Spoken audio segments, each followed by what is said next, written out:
Sir Jagadish Chandra Basu তিনি প্রথম বৈজ্ঞানিকভাবে প্রমাণ করেন যে গাছেরও অনুভূতি আছে এবং তারা উদ্দীপনায় সাড়া দেয়।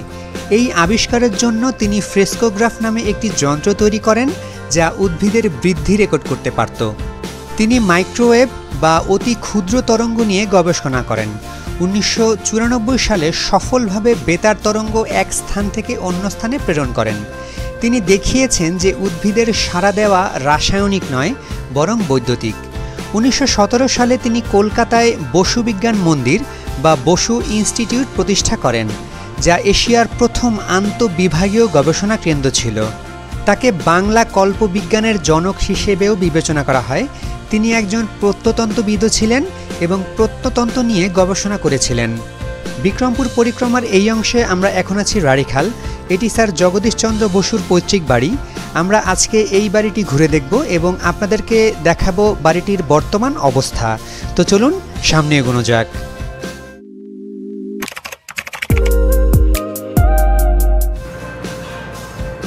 আমরা এখন আছি স্যার জগদীশচন্দ্র বসুর বাড়ি। এই হচ্ছে টিকিট, 20 টাকা করে। তো চলুন বাড়িটি ঘুরে আসা যাক। Sir J C. বোস কমপ্লেক্সের প্রধান ফটক দিয়ে ঢোকার পরেই হাতের বাঁ পাশে যে স্থাপনাটি আছে, এর একটি কক্ষে জগদীশচন্দ্র বসু স্মৃতি সংগ্রহশালা বা জাদুঘর তৈরি করা আছে।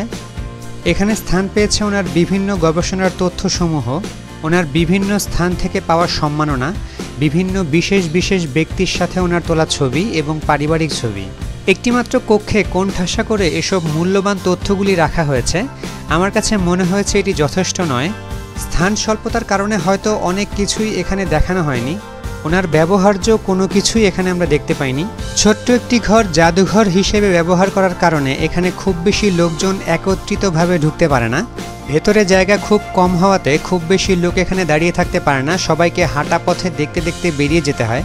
আমরা আশা করব ভবিষ্যতে ওনার জাদুঘরের অংশটি সম্প্রসারণ করা হবে। তো এটা হচ্ছে স্যার জগদীশচন্দ্র বসুর বাড়ি, যেটাকে সংস্কার করা হয়েছে। খুবই সাদামাটা, সুন্দর এবং নিরিবিলি একটি বাড়ি। বাড়ির মূল ফটকের সামনের অংশে একটি তুলসী মন্দির দেখতে পাচ্ছি। তুলসী মন্দিরের এই অংশ থেকে বাড়ির প্রধান ফটক বা প্রধান দরজা দেখা যায়। এখানে সর্বসাধারণের প্রবেশ নিষেধ। দরজার খিলানে প্রবেশ নিষেধ সাইনবোর্ড দেওয়া আছে। সম্ভবত এর ভেতরে লোকজন থাকেন। এখন ওনারা স্যার জগদীশচন্দ্র বসুর বংশধর কিনা সেটা আমি ঠিক জানি না। আপনারা যদি কেউ জানেন তাহলে মেসেজ করে জানিয়ে দেবেন। তো এমনিতে বাড়ির অন্যান্য অংশগুলি কিন্তু খুবই সুন্দর। তো বাড়ির ফটকের ঠিক সামনে তুলসী গাছ দেখতে পাচ্ছি এবং এই অংশে কিন্তু বিশাল বড় ফাঁকা জায়গা আছে।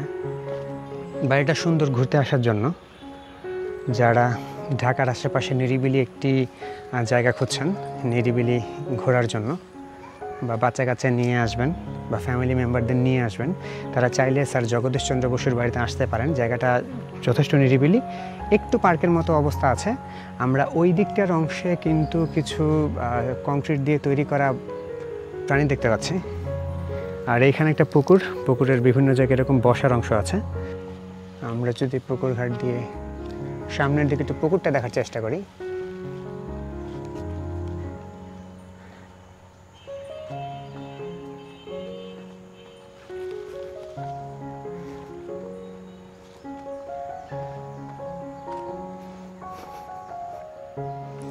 পুকুরের চারদিকে প্রচুর গাছপালা দেখতে পাচ্ছি। এই একটা পুকুর ঘাট এবং ওই পাশের অংশে কিন্তু আরেকটা ঘাট আছে। তা আমরা এখন জগদীশচন্দ্র বসুর বাড়ির পুকুর থেকে এখন উপর দিকে উঠব।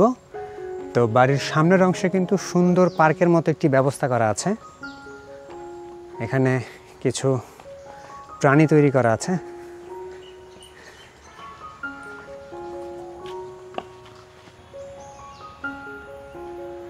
এই হচ্ছে জিরাফ, একটি অপুষ্ট বাঘ, ডাইনোসর যার লেজ ভাঙা, এখানে আছে জিব্রা এবং এর পাশে হাতি দেখতে পাচ্ছি।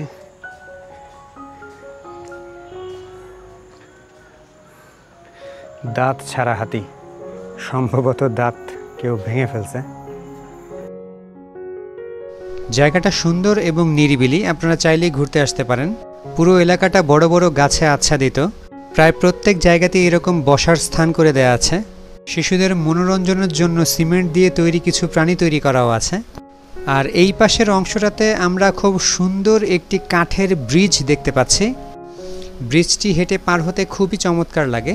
ব্রিজটির ওই পারে একটি সুন্দর চৌচালা বিশ্রামাগার আছে এবং এর পরেই আরেকটি পুকুর আছে। বলতে গেলে ওই চৌচালা বিশ্রামাগার আসলে একটি পুকুর ঘাট। স্যার জগদীশচন্দ্র বসুর বাড়ির এই অংশে কিন্তু সুন্দর একটি পুকুর আছে, আপনারা দেখতে পাচ্ছেন। এটা হচ্ছে পুকুরের অংশ, আর আমি দাঁড়িয়ে আছি পুকুরের একদম ঘাট বরাবর। এই ধরনের পুকুর ঘাট আমার আগে কোথাও দেখার সৌভাগ্য হয়নি। জিনিসটা সত্যিই খুব সুন্দর, যদিও রক্ষণাবেক্ষণের অভাবে চৌচালা টিনের ঘরের অংশটাতে জায়গায় জায়গায় জং খেয়ে ছিদ্র হয়ে আছে। আমরা আশা করছি কর্তৃপক্ষ এটি নজরে নেবেন। চারপাশে প্রচুর পরিমাণে আগাছা হওয়াতে সৌন্দর্যের অনেক অংশই ঢাকা পড়ে যাচ্ছে। আগাছাগুলো পরিষ্কার করলে এবং রক্ষণাবেক্ষণের কিছু কাজ করলে স্যার জগদীশচন্দ্র বসুর বাড়িটিও হয়ে উঠতে পারে ভ্রমণ পিয়াসীদের জন্য একটি চমৎকার স্থান। আপনারা দেখতে পাচ্ছেন আমি দাঁড়িয়ে আছি একটি কাঠের ব্রিজের ওপরে। তো এই ব্রিজটা পার হওয়ার পরেই কিন্তু এইরকম সুন্দর চৌচালা একটা অংশ, এবং এই চৌচালার অংশ দিয়ে আমরা যদি সামনের দিকে এগিয়ে যাই তাহলে আমরা দেখব খুব চমৎকার একটি পুকুর ঘাট। কেমন দেখলা বাড়িটা? সুন্দর বাড়ি। তোমার ঘোরা শেষ? ওই যে ওখানে লেজ ছাড়া একটা ডাইনোসর আছে জানো? আসো, আমি দোলনায় দোল খাইলাম। আসো আসো, আমরা দিকে যাব। যাই হোক, আমরা এখন ঝর্ণার দিকে যাচ্ছি। ঝর্ণার ওপরে উঠব। বিরাট পাহাড় দেখতে পাচ্ছেন আপনারা। অনেকখানি সিঁড়ি বেয়ে আমরা ঝর্ণার দিকে যাচ্ছি। এই পাশ দিয়ে সম্ভবত পানিটা ফেলা হয় এবং পানিটা এই দিক দিয়ে গিয়ে ওখানে গিয়ে পড়ে। আর ওটা একটা লেকের মতো অংশ করা হয়েছিল যেটার উপরে কাঠের ব্রিজ, কিন্তু পরিচর্যার অভাবে ওখানে একদম কচুরিপানায় বোঝাই হয়ে আছে এবং এই আশেপাশের পুরো এরিয়াটা কিন্তু একদম আগাছায় বোঝাই হয়ে আছে। ওখানে আমি দেখতে পাচ্ছি বসার জন্য জায়গা দেওয়া ছিল এবং এখানেও সুন্দর একটা ছাতা ছিল বসার জন্য। ছাতাটা অলরেডি ভেঙে গেছে। তো বোঝা যাচ্ছে যে এই জায়গাটা যদিও পরবর্তীতে সংস্কার করা হয়েছিল, কিন্তু রক্ষণাবেক্ষণের অভাবে এটি কিন্তু আস্তে আস্তে নষ্ট হয়ে যাচ্ছে। বাড়ির প্রায় পুরো অংশটা জুড়েই এই রকম বড় বড় কিছু গাছ আছে, আর পুকুরের চারপাশ দিয়ে হাঁটার মতো এই রকম সুন্দর ওয়াকিং ওয়ে করে দেওয়া আছে। বাড়িটিতে প্রচুর ফলের গাছ দেখতে পাচ্ছি। আমার সামনে দেখতে পাচ্ছি বেল গাছ। গাছে প্রচুর বেল ধরেছে, তবে এখনও বেলগুলো পাকেনি। তবে বেলগুলো দেখতে যথেষ্ট ভালো লাগছে। আর এইখানে আমরা দোলনা দেখতে পাচ্ছি। যথাক্রমে দোলনার সদ্ব্যবহার করে আমরা আবার সামনের দিকে হাঁটা শুরু করেছি। বাড়ির এই অংশে প্রচুর বড় বড় গাছপালা দেখতে পাচ্ছি এবং কানে ঝিঝি পোকার শব্দ শুনতে পাচ্ছি। বাড়ির এই পুকুরটাকে কেন্দ্র করে চারদিক দিয়ে কিন্তু হাঁটার মতো এরকম ওয়াকিং ওয়ে করে দেওয়া আছে। এখানে একটা ব্রিজ করে দেওয়া আছে। এই পাশের অংশে একটা পুকুর আছে, আর এই পাশের অংশ মনে হয় একটা পুকুরের মতো অংশ আছে। এখানে বসার সুন্দর একটা জায়গা আছে, আর এখানে একটা চমৎকার ব্রিজ আছে।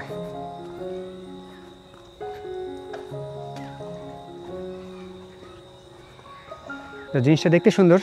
এখানে বসে কেউ আড্ডাও দিতে পারবে না, ব্যাপারটা চমৎকার। এই পাশের অংশে দেখুন বড় বড় গাছ আছে। এদিক দিয়ে হাঁটতে সত্যি বলতে খুবই ভালো লাগছে। মনে হচ্ছে কোনো একটা বনের মাঝখান দিয়ে হাঁটছি। চারদিকে সব বড় বড় গাছ।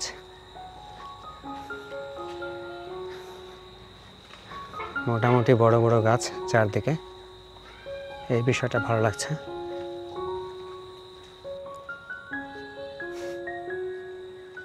খুবই চমৎকার, নিরিবিলি এবং ঠান্ডা একটা পরিবেশ।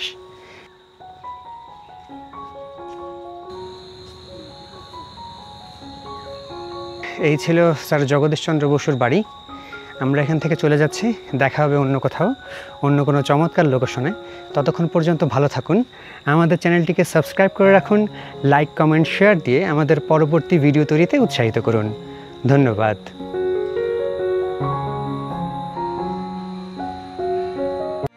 ধৈর্য সহকারে ভিডিওটি দেখার জন্য ধন্যবাদ জানাচ্ছি। বিক্রমপুর পরিক্রমার এই অংশে আমরা আজকে ছিলাম রাড়ীখাল। দেখা হবে বিক্রমপুরের অন্য কোনো সুন্দর এবং চমৎকার জায়গায়। ততক্ষণ পর্যন্ত ভালো থাকুন, আমাদের চ্যানেলটিকে সাবস্ক্রাইব করে রাখুন, লাইক কমেন্ট শেয়ার দিয়ে আমাদের পরবর্তী ভিডিও তৈরিতে উৎসাহিত করুন। ধন্যবাদ।